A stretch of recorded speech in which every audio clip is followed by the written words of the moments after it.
I'm Jackie Andrade. I'm a professor of psychology, not an anaesthetist, and I'm going to be talking about patients' experiences of awareness during anaesthesia. It's very important to remember that NAP5 is a study of patients' reports of AAGA. It's a study of patients' memories of AAGA and not of the instance of AAGA itself. So the first point I want to make is that not all awareness is remembered. We know from previous research that even light sedation, where volunteers are able to talk and do reasonably complex tasks, can leave them without any recollection when they come round from the drugs. We also know from isolated forearm technique studies that patients can be responsive during anaesthesia and have no recollection on recovery. So I'm going to say a little bit about memory before I tell you the results of NAP5 in relation to patients' experiences. So it can be difficult to get at patients' memories, and previous studies have tried to elicit recall of awareness using the Bryce procedure, where patients are asked, what's the last thing you remember before going to sleep? What's the first thing you remember when you come round, and do you remember anything in between? As Jaydeep said, this technique gives a reasonably consistent estimate of between 1 and 2 cases of AAGA per 1,000. About a third are reported after a delay of up to a week, so they're not reported the first time patients are interviewed. And there's wide variation in experience of AAGA, from sort of fairly trivial auditory perceptions to the full-blown terror that hits the headlines. These studies raise questions, which NAP5 also raises, about why there are so few reports of AAGA, why they're reported after a delay, and whether we can trust them. What should you think if a patient comes to you and says, I remember something that happened while I was anaesthetised? Key to understanding this is the fact that when we remember something, it's not like replaying a movie of the event, but rather it's a reconstruction of what happened. Because it's reconstruction, it's susceptible to error. And one of the things that helps the reconstruction is to understand the experience first time round. So a classic study in psychology asked people to remember a fairly abstract passage that started like this. The procedure is actually quite simple. They were very poor at remembering that unless they were told in advance that the passage was about doing laundry, in which case they could remember it very well. We also need to know where our memories come from. You need to know when and where the event happened, how long ago it happened. And knowing that is the way that we know that we're remembering something and not just imagining it or dreaming it. That can be hard in the case of a patient becoming aware during an operation, because if the rest of the anaesthetic is effective, that episode is cut off from what happened before and what happens afterwards in their memory. We also need to have retrieval cues so we can get the memory back again. And I'm sure you've all had the experience of knowing somebody's name and just not being able to bring it to mind at that moment. One possible reason why recall may be delayed is that memories can get overwritten by other memories. So if you're introduced to 2 people at a party and later you try and recall who you met, it's likely that your memory of meeting the second person overwrites the memory of meeting the first person, because they both have the same retrieval cues. In the case of somebody who becomes conscious during anaesthesia, remember that they wake up again on recovery. So they've got that more recent memory that might make it hard for them to get at their memory of awareness during the procedure. Can we trust reports of AAGA? Psychologists know that it is quite easy to introduce errors into the process of recalling memories. Stephen Ceci asked children, tell me about what happened when you went to hospital, because he was interested in how they made things up, how they imagined things to be. At the end of that study, a third of the children reported very confident memories that they had actually been to hospital, and none of them had.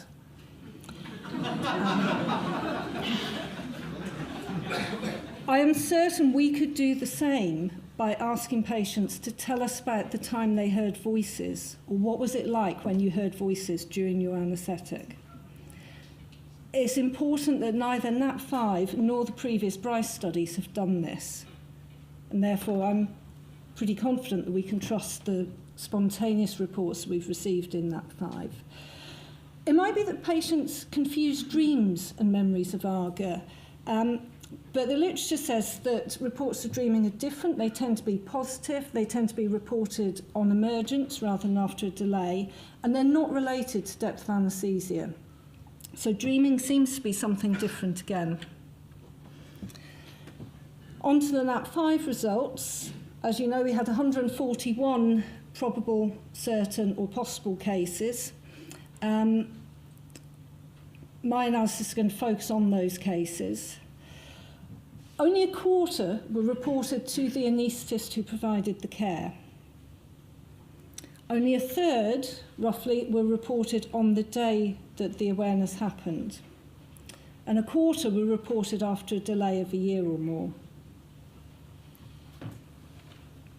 So just because your patient seems to walk away happy doesn't mean that they don't remember anything. These 141 cases were supported by anaesthetic notes, and the ones that were classed as unaccessible or unlikely were typically confused about the timing of the events that the patient remembered, or were just very sparse. And the panel judged, out of all the cases that we reviewed, that there were no malicious reports. As in the previous literature, there's a wide variety of experiences that were reported. There was only one case, which was judged to be unlikely awareness, where a patient seemed to think that something they'd dreamt was actually awareness during anaesthesia. As you can see, it was common for people to report hearing voices or noises, quite common to have touch without pain or to remember movement or being moved. Almost half reported an inability to move or inability to communicate, and there was pain in about 18% of the reports.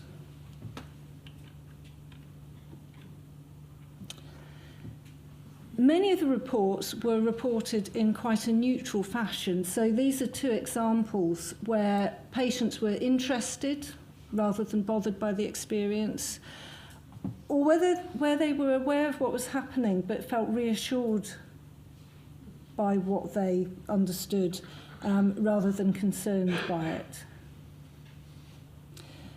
And I think this is an encouraging finding that AAGA is not necessarily a damaging experience. And that means that if we deal with it in the right way, we can prevent more people from being damaged by it. 53% of patients were distressed by their experience, and this was most common in those who had pain and or paralysis. But it also occurred in 20% who only reported auditory sensations, so noises or voices.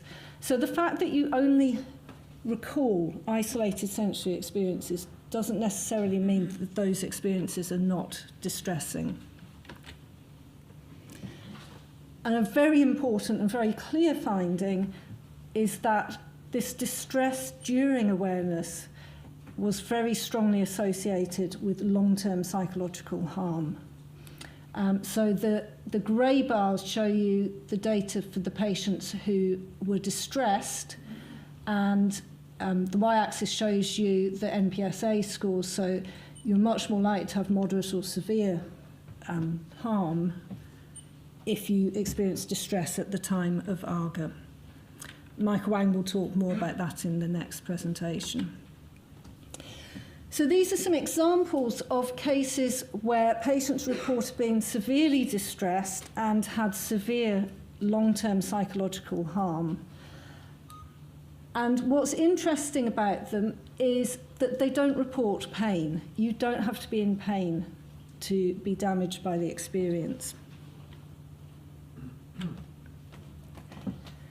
We found no clear relationship between the perceived duration of AAGA and psychological impacts. So brief experiences, which were the majority, could be severely distressing. And there was also no relationship between the delay in reporting and the impact. So even cases that were reported after considerable delays could be associated with severe distress and long-term harm. We had quite a lot of cases where understanding, either the patient's innate understanding or understanding and explanation provided by the anaesthetist, were very helpful and seemed to prevent greater harm. So this was a patient who had a very unpleasant experience with pain and paralysis, but didn't report long-term harm and thought during the operation that you were supposed to be paralysed. So therefore, it was what was happening to them was okay. In this case, the patient was inadvertently given suxamethonium before induction, and the anaesthetist explained at the time, I know what's happening and I can fix it. And that patient, despite having a very distressing experience, had only short-lived psychological problems. This was a unique case, but shows the importance, even after AAGA has happened, of having some explanation and understanding. So remember, these are all first reports. This patient, despite feeling they were going to die during the awareness experience, went home and found other members of their family had similar stories to tell, and only reported awareness before a subsequent procedure.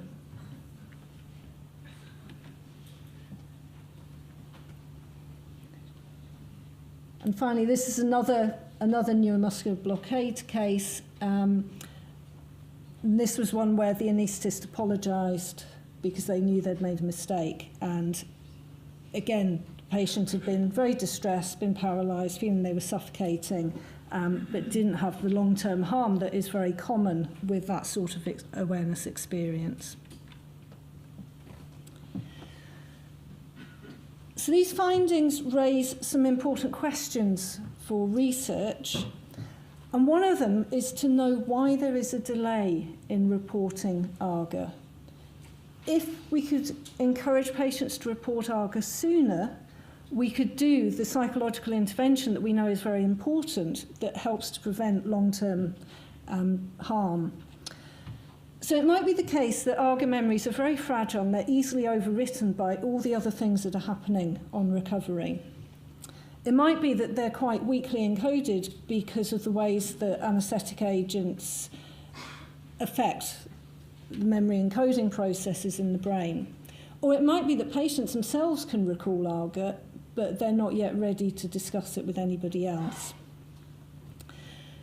The differences in incidence between NAP5 and Bryce studies suggest that maybe the repeated questioning with the Bryce interview can help patients retrieve their memories sooner, and this might allow faster intervention. But we don't know if that carries a risk of encouraging more confused reports or maybe even false memories. If it's a way of getting more and more rapid, genuine memories, then that would be a useful thing to know. And finally, we have cases showing that psychological support, explanation, reassurance, apology can be very effective in preventing harm, but it would be very useful to do a controlled study testing whether a formalised psychological pathway, which Michael will talk about, can help mitigate some of the damage done by AAGA.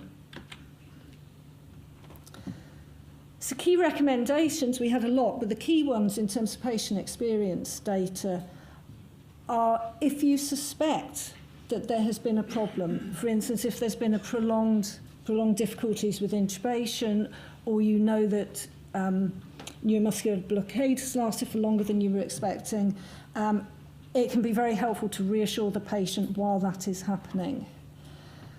It is also very important to respond promptly and sympathetically after a report of AAGA and to follow the NAP5 psychological support pathway that Michael will introduce.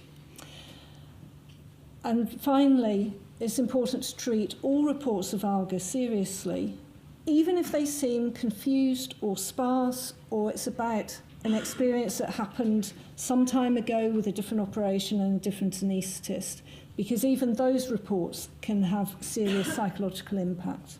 Thank you.